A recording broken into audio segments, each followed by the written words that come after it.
Hello everyone. So I recently did the Army Assessment Centre and I passed out with the A grade. In preparing for the Assessment Centre, I watched quite a few videos like this where people kind of talked about their experience, what it was like, their recommendations, things like that. And yeah, some of them were getting a little bit outdated, so I thought I would just create my own, hopefully to help anyone who's thinking of or is booked in to go through the Assessment Centre. Um, yeah, so just going through from day zero to uh, the point where you get dropped off or you decide to leave. So yeah, I thought I would just kind of go through from the point where you get picked up to the point where you either get dropped off or if you leave early, decide to leave. My experience and how I found it, things like that. General advice that I thought would be useful. I will say to kind of caveat this video that this isn't the army telling you how to do something. This is purely just my experience of what the assessment centre was like. My opinions are kind of purely my own, and the advice is just that as well. Might not be valid. It's just what I found useful or worth focusing on. So, yeah, start with day zero. So apologies in advance. I have a notebook sitting down here that I've used to kind of take notes during the time that I was at the assessment centre. So if you see me glancing down, that's kind of what I'm looking at. But it's really just to provide a commentary of what was done. So I'll start off with day zero, at least that's how I'll call it anyway, from the point where you get picked up. Obviously where you get picked up depends on what course you were doing. I was doing the glencourse location, but yeah, it'll obviously vary. It's in your assessment centre information anyway, so you should know roughly where you're getting picked up. But once you get there, it's just an army personnel come over, introduce themselves, get you to line up just outside the bus, and you will just have to show a photo ID, so driver's license, passport, whatever it is you're taking. And yeah, once they're happy with that, get on the bus and you can get talking to people on your course, get to know where they're joining. Yeah, just general chat for about half an hour, to be honest, is how long the bus journey takes until you get to the testing location. Yeah, bus is fine. It's just a good point to get to know people. Once you get there, you're kind of funneled into a big sort of lecture room, I guess. That's kind of your main collecting area for the rest of the assessment centre. So when they say to meet there, that's usually where you'll go down to meet in the mornings or after a certain part of your testing is completed. Once you get there for the first time, you will start doing a brief. Really, that's just what they expect from you, good behaviour, that sort of thing. It's an interview, so don't be a dick. What you're going to be tested on, what's going to happen during the assessment centre, just really a general overview of what you will be doing. Once you've had that quick brief, it's a just admin exercise really, just about half an hour to 45 minutes of filling out documents and showing paperwork, that sort of thing. It's nothing to really talk about. It's literally just filling your name in and your details into a couple of forms, and that's literally it. The one thing I will say is they get you to put all of your information into a kind of blue Polly Pocket or folder thing, and you'll carry that around with you until the next again day where you go in for your medical testing. So don't lose that, keep it in a secure location. You'll also kind of get a number, and that'll be your number that you refer to for the entire time you were there. It doesn't seem to have any bearing as to whether you'll pass or whether they think you'll pass or fail or anything special like that. It's just randomised. Yeah, once you've done that, it will be, I don't know, maybe 8 o'clock, something like that. So you'll get back to, or you get shown to your rooms, which for us was kind of similar to like a day away dormitory, I guess. The beds are fine, the location's fine. There's nothing to complain about really. It's all alright. It's tidy, what you'd expect from the army, I guess. In terms of how many of us was on the assessment centre, there was 27, and we're divided between 2 rooms, which meant that each person got a bunk to themselves. with some kind of spare beds in between, so there's plenty of space, you weren't crammed in or anything like that, and everyone else also had a locker for their own personal stuff.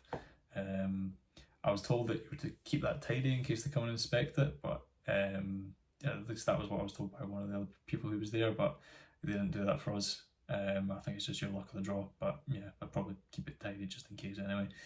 And also don't bring any contraband like booze or some shit like that. Once you got your rooms and things like that, that's the day done. It's just orientation for the first day.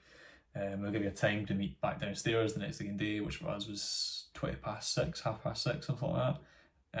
And yeah, that's it. The rest of the time's yours. I will say that in our rooms there was only 2 charging outlets, I think, between, I don't know, 13, 14 people. So it might be worth taking a kind of power bank with you. In addition, if you have any valuables, they did have smaller lockers that if you brought your own padlock, you could bring them in, but padlocks weren't provided. It's up to you whether you do. If you lose your stuff, it's on you, obviously. But yeah, I mean, the guys are all there for the same sort of thing, so I wouldn't expect there to be any stealing or anything like that. But yeah, that's it. Day 0, done. So day 1, like I was saying, we were expected to be down there and meet for about 6:20. So a lot of the guys were getting up at about 4:45. Yeah, there was 4 showers between the 27 of us, so I'll probably try and get in there early, just so you're not waiting in a big queue for a shower. That wasn't really that bad for us. Majority of people there were just in and out, quick, 1-2 minute showers and that's you. Yeah, it's really just about getting down there and making sure you're down there for 5 minutes before you're expected to be there, really. You definitely don't want to be late for the kind of first day of a job interview, really. As soon as you've all gotten downstairs, you'll be taken straight for breakfast. The breakfast canteen's pretty decent, I would say. You get kind of 5 items from what you would expect from a typical buffet breakfast, so I would definitely load up on as much as you can. It's a bit of a long day, so yeah, you might end up getting hungry before it gets to lunch or something. But I will say the one thing you can't have is a coffee, tea, or energy drink or anything like that on the first day. That's just because I think it can kind of mess around with the ECG test that you're expected to take in the medical. Once you've had your breakfast, you'll be in there for about 15 minutes, then you're taken back to the assessment centre. At the assessment centre, you go up, you'll grab your blue folder with all your documentation in it, and then you'll just be taken straight to the medical area, really. At that area, you'll hand over your blue forms to the admin team, and the admin team will kind of do what they do. They just kind of populate everything they need to for you, and you'll get your important documents back at the end of your medical. While they're doing that, you will be going through the medical, which I will say is quite a long process. I think for me it was about 5 hours. Some guys were doing it in 3 to 4. Some guys were doing it in, well, they took the full day, to be honest. So 8, 9 hours, something like that.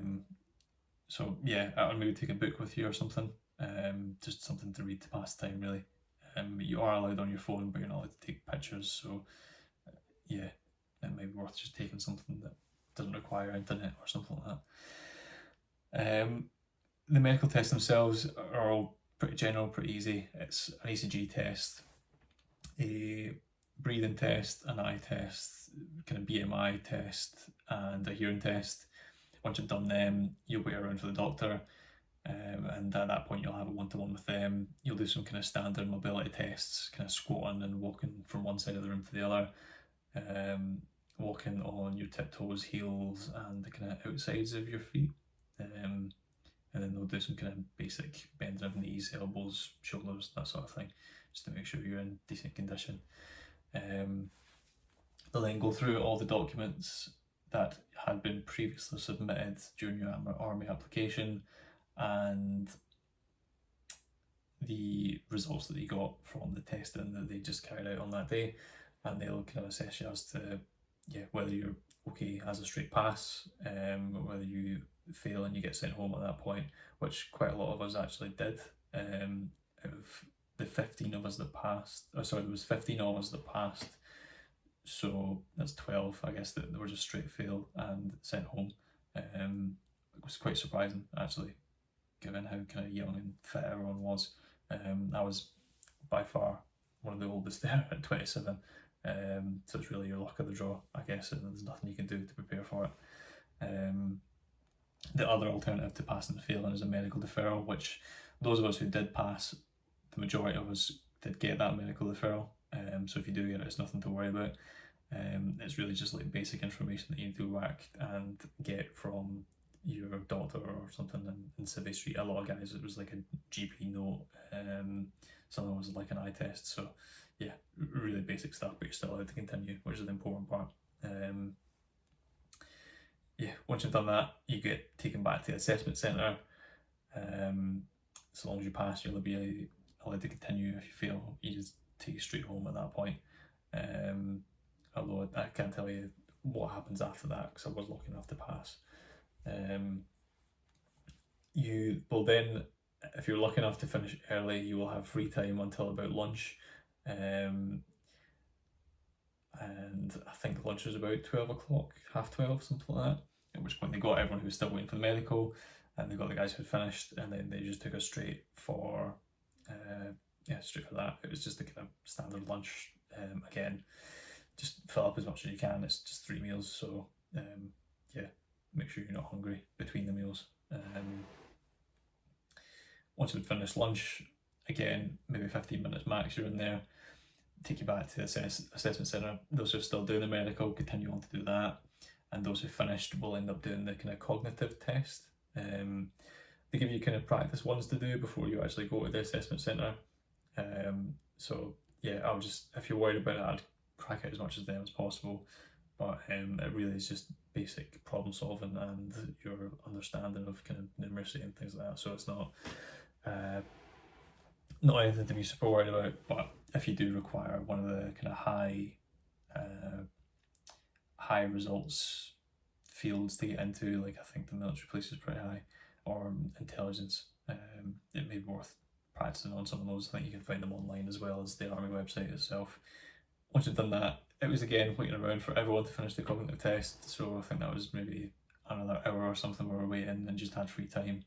And then they kind of gathered everyone up, and we just did the medical ball throw and the deadlift exercise, which I'm convinced you could do without any real preparation. But it's definitely worth practicing to make sure you can do it. But I feel like if you could do one push-up, you could do the medical ball throw. I think I got like 3.8 meters or something, and there wasn't a single person who didn't get under 3.1. The deadlift itself, again, I think you can do without practicing. I would say the only technique recommendation is to make sure you drive it through your feet as opposed to lifting the bar up. It's kind of hard to explain, but it makes sense when you're there, and they do explain that to you when you're there as well. Again, nobody got under 100 kilos, and I think the highest you had to get was 76 to get into any discipline. So yeah, nothing to worry about really. And then once you'd done that, it was free time until dinner. Again, it's worth saying that some of the guys were still doing the medical at this point, so it really is your luck of the draw as to when you get taken. Those of us who hadn't done it that day, hadn't done the cognitive testing or the medical ball throw and deadlift exercise that day, I ended up doing it the next again day. So it's a 2-minute test, so it really is no difference, but it's good to get those two out of the way, and then you'll have to focus on the running test the next again day. Free time until dinner. Dinner was about 5:30ish, I think. And then same script, decent, fill up as much as you can. 15 minutes you're there for, and then you're back in the assessment centre. After the dinner, they give you a brief. The brief is the kind of stuff that you really want to be learning for your interview the next again day. So I'd take some notes. I would say mainly the thing that you really want to focus on is the CDRILS and the kind of aspects of training that you will get when you're doing your basic training. They list all of those out. I'll maybe put them in the video description as well, just in case you want to try and read it before you go. But it should be fine. You're literally remembering like 10 things, so it should be fine. And then once they've done that brief that lasts for about an hour, that's you done for the day. Again, free time from maybe about 7 o'clock onwards. And yeah, I think they say it was about lights out at 10 or something, so plenty of time to play pool or something like that. And yeah, that's you done for the day. So on to day 2, which is your last day of you being there. Again, same script. They said to us to be up for 6:20. Then you're straight in for breakfast. Same thing again, except you're allowed coffee and tea or energy drinks, whatever you want that day. And then from there, once you've finished breakfast, they get you to suit up. They give you a kind of set of overalls and a hard hat. And then you're taken on to the team tasks, which I will say the team tasks was, in my opinion, the best part of the entire experience. I thought it was good fun. It was a laugh. I won't go too much into the detail of what you actually do, but basically you have wooden boards and obstacles, and you have to get from one side to the other with an object. The first 2 are kind of almost testing ones of just learning how to work in the team, things like that, and the last one's like a competition between the 2 to see who can do the fastest, with a little bit extra pressure of feeling like you have to beat the other person. Advice wise for this one, I would just say don't focus on winning. It's not about winning. You're not getting marked on whether you complete it or not, or whether you beat the other team or anything like that. It's literally just on you and how you communicate with others. There's 2 parts of that. You can either speak or you can listen. Really just showing that they drill down on not being the kind of grey man, where you just don't talk for the entire time and just let other people lead you through it. Equally, you don't want to be the opposite, where you're seen as overbearing. You don't want to be looked at as that arsehole who's just telling everyone what to do and not listening to anyone else. You need to be able to effectively give good instruction and also listen to good instruction and be open to ideas and things like that. So yeah, really just showing that you are a team player and you're not, just out for yourself.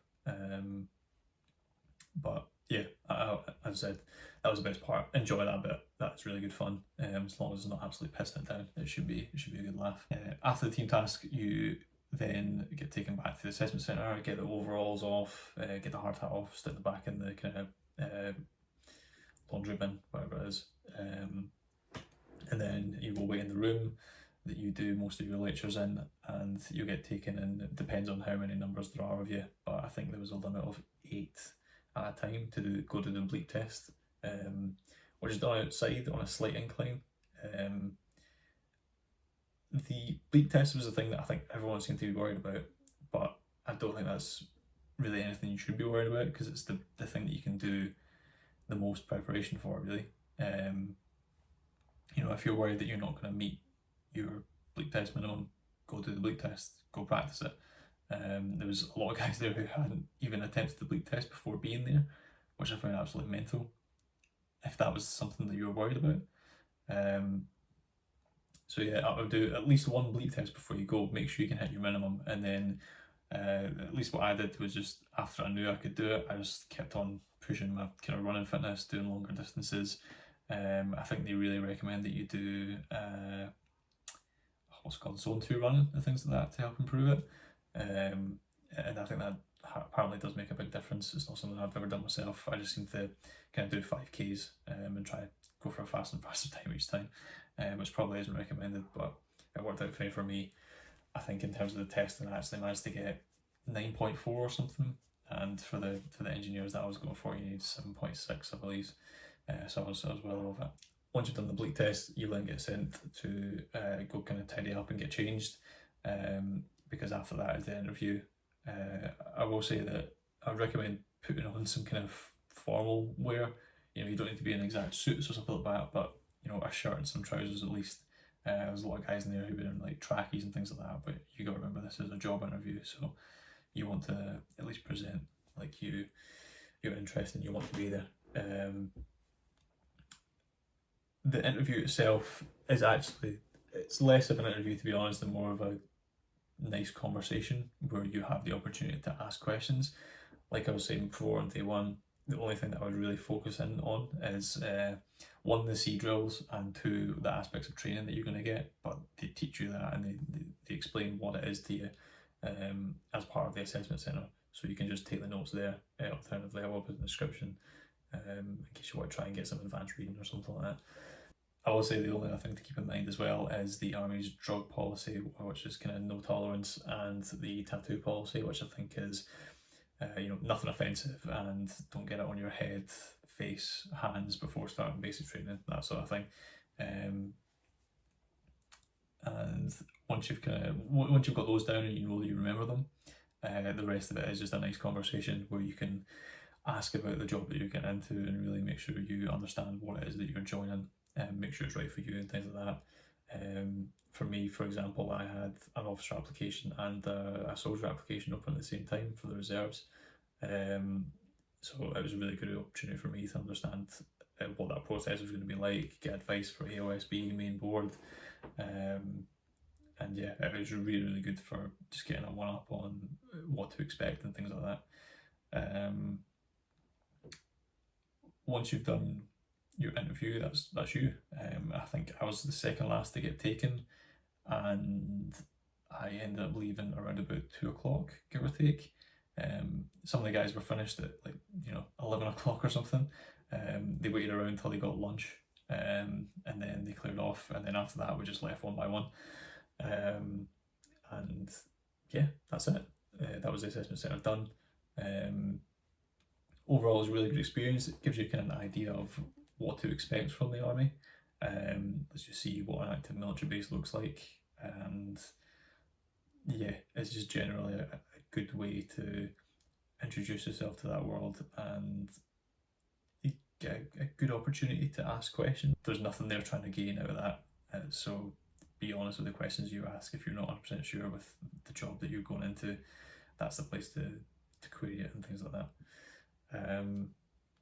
But yeah, other than that, that's the assessment set done. If there's any kind of questions or anything like that, I'm more than happy to answer them in the comments below. Other than that, if you are thinking of doing it, I would highly recommend it, and if you are already booked on to do it, best of luck.